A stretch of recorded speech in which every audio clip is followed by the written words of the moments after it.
Oshio having to do the video outside. Our power just went off. Somebody must have hit the pole somewhere. Excuse me. Okay. I wanted to direct this video specifically to a young man who obviously his upbringing is obvious in his belief and everything, and there's others like him out there who view the same thing, that Mary more or less should be worshipped, or as they would like to refer to it, as say is respected, and that you should pray to her because she intercedes for the saints. But I told the young man, I told him, and I meant what I said. I told him, I said, listen, you know, if you can show me in Scripture where we are to show this respect as these people come to think about showing respect to Mary by praying to her because she intercedes for the saints, well, you can't find that anywhere in the Bible. The young man needs to read the book of Romans. And anyone I suggest who thinks she does needs to read the scriptures again and quit letting other people interpret the Bible for them, because a lot of them don't even read the Bible, and then when they ask questions they only go to certain specific passages and never read the whole thing. I urge to read the whole New Testament. You know, but the thing is, he needs to read Romans, in the book of Romans, the letter of Romans. It says that Jesus is the one who intercedes for the saints, for the people, not Mary or Peter or Paul or John or Luke or any other thing. And they misunderstand what the word saints, or they think of saints, you have to know what it is, be a person who's holy, who lived a holy life, or what they deem as a holy life, and died in order to be, and the Pope has to declare them a saint. It don't work that way. They don't even know what the word saint means. But anyway, you know, he gave me some passages in Revelations. One was in chapter 5, which has nothing whatsoever to do in there, because I'm opening my Bible right now. It has nothing to do about Mary. And I'll read part of it because to save for time here. It says, and I saw, verse 1, chapter 5, and I saw in the right hand of him that sat on the throne the book written within and on the backside, sealed with 7 seals. And I saw a strong angel proclaim with a loud voice, who is worthy to open the book and to loose the seals thereof? It ain't Mary. And no man in heaven nor in earth, neither under the earth, was able to open the book, neither to look thereon. And I wept much, because no man was found worthy to open and to read the book, neither to look thereon. And one of the elders saith unto me, weep not, behold, the Lion of the tribe of Judah, no Mary, the root of David, no Mary, hath prevailed to open the book and to loose the 7 seals thereof. And I'm going to skip down to verse 9. And they sung a new song, saying, thou art worthy. Read the whole chapter, okay? Thou art worthy to take the book and to open the seals thereof, for thou hast slain and hast redeemed us to God by thy blood out of every kindred and tongue and people and nation, and hast made us unto our God kings and priests, and we shall reign on the earth. And skip down, verse 12, saying with a loud voice, worthy is the Lamb that was slain to receive power and riches and wisdom and strength and honor and glory and blessing. And every creature which is in heaven and on the earth and under the earth, and such as are in the sea. Sorry, had a bug on me there. and such as are in the sea, and all that are in them, heard I saying, blessing and honor and glory and power be unto him that sitteth upon the throne, and unto the Lamb forever and ever. And the four beasts said, Amen. And the 24 elders fell down and worshipped him that liveth forever and ever. Okay. And then in Revelations chapter 12.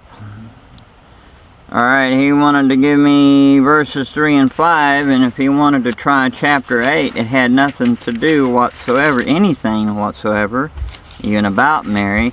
Now this one, most people, especially who have been brought up into the Roman Catholic Church and under that teaching, sadly misrepresent what's written in here because they don't understand it.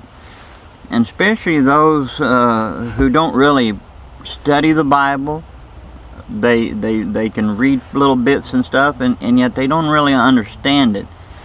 And I feel sorry for the young man, but I'm not wearing my hat and I'm not eating it, because I told him I'd eat my hat if he could, you know, and I'd do a video and I'd apologize publicly. You know, because I made a comment on some video, you know, about Mary, you know, some statue with moving lips and stuff, and everyone goes, oh, Hail Mary! You know, I'm sorry, you know, you don't pray to anyone or anything but God. You don't pray to a cross. You don't cross yourself. Besides, well, that's an upside down cross, by the way a Catholic does.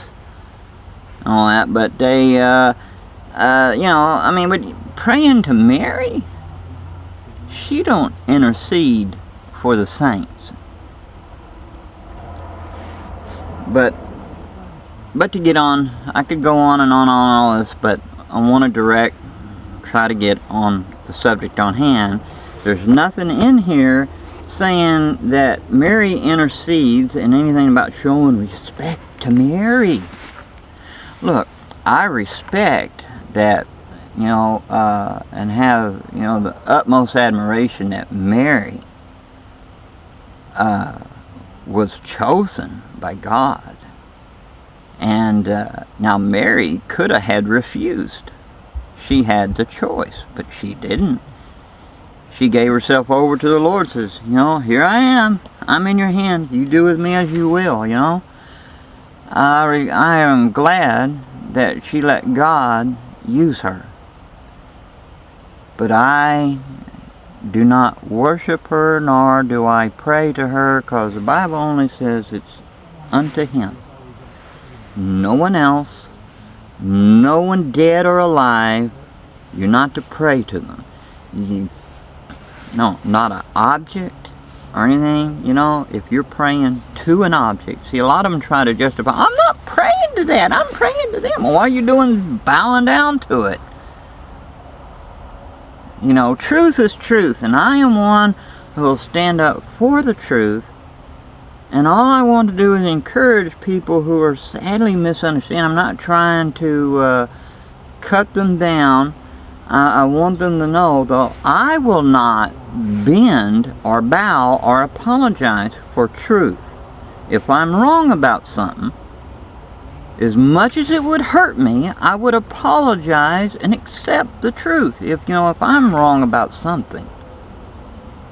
But that's just the way I am, and I will stand up for what's right. But anyway, what I'm hoping is that young man, if he's watching this video, is that he will read the scriptures for himself, and that he will read and pray not to Mary, but to God, to ask God to open his eyes, or anyone else out there that's listening who's praying to Mary and call themselves respecting Mary, that if they would learn to pray directly to him who died. Mary didn't die on the cross. Jesus did. And if they would learn to do this and open this book and really with an open heart to Him, their understanding would be really open to what God's Word says. It's a spiritual book. It's not a secular book. And the only way you can understand it is through a spiritual eyes. You need it requires to be spiritual, to walk a spiritual life. And I'm not talking about doing Buddha and Zen and all that kind of stuff. That's hooey-dooey. But anyway, I'm getting off of here. I'm sorry. But anyway, and the young man, and if you're listening, I just want you to know, I'm sorry that you misunderstood what the passage says. There is nothing whatsoever in the book of Revelations about showing respect to Mary. Now, in the 12th chapter of Revelations, and this is where people get it all misconstrued. They watch too many movies, about Armageddon, Damien Omens, and all this other kind of stuff, and and it twists everything which comes out from the Roman Catholic teaching, and then it even gets even warped more, and the people who don't know the Bible, who don't study it themselves, don't bother to live their life for God, thinking some priest is going to do all, just confess to Him and do some Hail Marys and Our Fathers and count your rose beads and whatever, and that's hey, someone can pay him, keep you out of purgatory. It don't work that way. You got to have it for yourself. God is a personal God. He don't work through John down the road or Mary or Peter or Paul and stuff who are dead and with the Lord.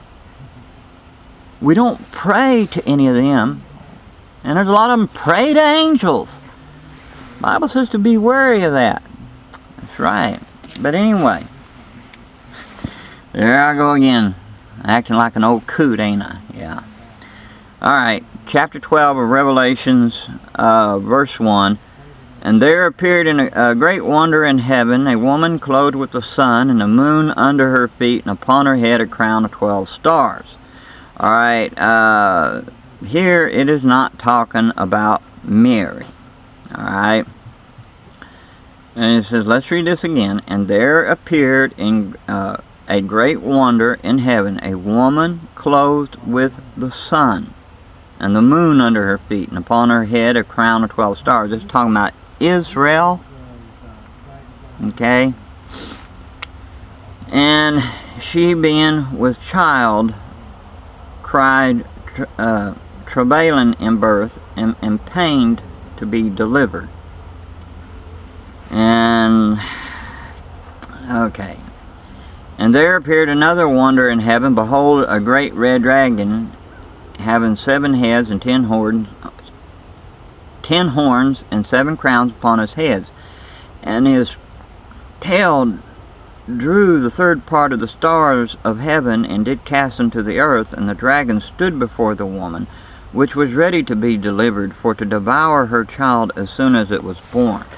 And what they don't understand here is still talking about Israel. Jesus came through Israel. He was up from the tribe of Judah. There was 12 tribes, 12 sons of Jacob, or Israel. Anyway.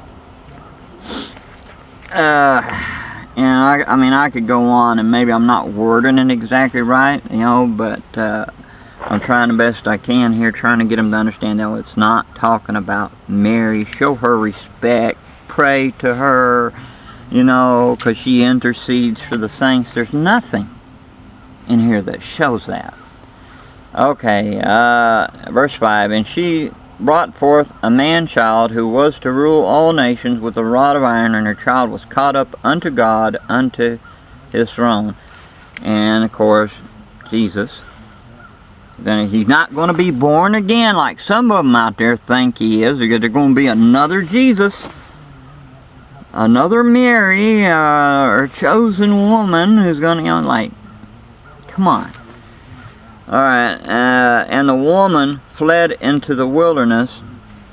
See, because you got, and the way I'm not wording this right is like, you got, where you're talking about, let me see, this way, alright, it's the woman here, you know, like Israel, alright, the Israelites, Israelis, the people, the Jewish people, and the woman fled into the wilderness where she hath a place prepared of God, that they should feed her there 1,260 days, that's 3.5 years. And there was war in heaven. Michael and his angels fought against the dragon, and dragons fought and his angels, and prevailed not, neither was their place found any more in heaven. And the great dragon was cast out, and that old serpent called the devil and Satan, which deceiveth the whole world, he was cast out into the earth, and his angels were cast out with him. Verse 10, and I heard a loud voice saying in heaven, now is come salvation and strength, and the kingdom of our God, and the power of his Christ. Nothing about Mary. For the accuser of our brethren is cast down, which accused them before our God day and night. And they overcame him by the blood of the Lamb, and by the word of their testimony, and they loved not their lives unto the death. Therefore rejoice, ye heavens, and ye that dwell in them. Woe to the inhabitants of the earth and of the sea, for the devil is come down unto you, having great wrath, because he knoweth that he hath but a short time. And when the dragon saw that he was cast unto the earth, he persecuted the woman which brought forth the man-child. This is not Mary. Understand that. Okay? If you read the whole text, I mean, first of all, what I'm trying to do is, for this young man or anyone, is when you read that, is you read it not parts and bits, you read it all. Alright, is that it will start you like, wait a minute. Mary? Persecuted? And a woman, it says here, and when the dragon saw that he was cast into the earth, he persecuted the woman which brought forth the man-child. And to the woman were given 2 wings of a great eagle, that she might fly into the wilderness, into her place, where she is nourished for a time and times, and half a time from the face of the serpent. And the serpent cast out of his mouth water as a flood after the woman, which this water is persecution, by the way, that he might cause her to be carried away of the flood. And the earth helped the woman, and the earth opened her mouth and swallowed up the flood which the dragon cast out of his mouth. And the dragon was wroth with the woman, and went to make war with the remnant of her seed. And it's not talking about that Mary's others' children's children, or that Jesus had children. It's talking about the saints. You know, the Jewish believers, and any of the believers for that fact. It says, and the dragon was wroth with the woman, and went to make war with the remnant of her seed, which keep the commandments of God, and have the testimony of Jesus Christ, and not Mary. But anyway, I'm sorry, you know, but I was trying to, I wanted to focus on the fact that it's not in here. Alright, the passages of Scripture, or any passage of Scripture in the New Testament, or anywhere in the Bible, does not say, show respect to Mary, pray to her, and talk to her to, you know, because she intercedes for the saints. There is nowhere in that. That is a heresy. That is a lie. And if you believe that stuff, you have been hoodwinked. Someone snookered you and saw you a mile away off, saw you coming, and started nudging one another and winking and looking at them and saying, "Ah, there's a sap there." Don't be a sap, okay?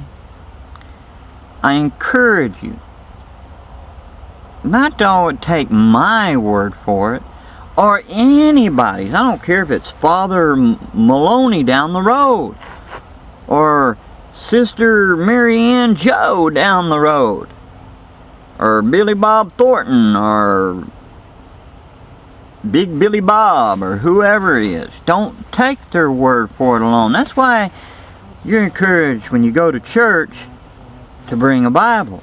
Don't you take just that preacher's word for it. It's got to be verified in the Word. And then you need to be careful that they're not twisting it. You got a mind. Use it. Be careful. There's a lot of snares and traps out there, and you don't want to be caught in that. I didn't mean to take so long. I guess I'm typical of someone who gets up in my age who tends to ramble sometimes. Yeah, I like to make my jokes a little bit there too, So, but I'm not trying to be funny on this, though. Is that God's Word is what you follow, and that's why it's not about just anyone can just pick it up and read it. But it takes more than that. It's a spiritual book. And it has spiritual truth. If you're not spiritual, if you're not living the life, you're not trying to live for Jesus and live the way He says, then how are you going to understand? A mechanic, how can he, if he hasn't done any kind of carpentry work, and that's all he knows, how can he do it unless he studies and gets into it serious? Or a or someone who who don't have any mechanical inclinations whatsoever. If they're a painter or carpenter or whatever and want to get into mechanics and they know nothing of it, they just don't go at it. Like bam, because you make a mess of things. That's why they got mechanic books and carpentry books and different other things. Is so you can read up on it and study it, but you have to be sincere in it. It don't do you no good unless you are. But the thing is, don't let somebody tell you what this says and then just take their word for it. Don't take my word for it. Don't take anyone else's word for it unless it's backed up. But I urge that if you really want to follow God, that you be sincere in your heart. It takes a sincere heart, not an insincere. You can, if you're living like the devil 24/7 and just going to church every Sunday or mass or whatever, you're not going to get nowhere. There's a road paved with good intention that leads to nowhere but hell. And there are many following it. Good intentions don't get you there. Because if your so-called righteous good deeds will get you to heaven, then understand, as you just said, if you're saying this thing, if you're confessing that out of your mouth, you're just saying that Jesus died for nothing. But you need to understand, it's only Jesus. And it's through Him you can be able to open this up and look to Him and help you to open your eyes to the spiritual truths in the book of heaven. Yes, my friends, the book of heaven. It's also a road map. Like any map, if you don't follow it, you're not going to get where you're going, except a rough and hard way to go. Alright, I took enough time, and I'm sorry, but I will not apologize for the truth. I apologize for taking so long. But the fact is, what I'm saying is whatever your view, it needs to be lined up with this. Not my view or John's view or anyone else's view down the road, or Billy Bob or Sarah or whatever. Follow Christ. God bless you. Shalom and ha-ho.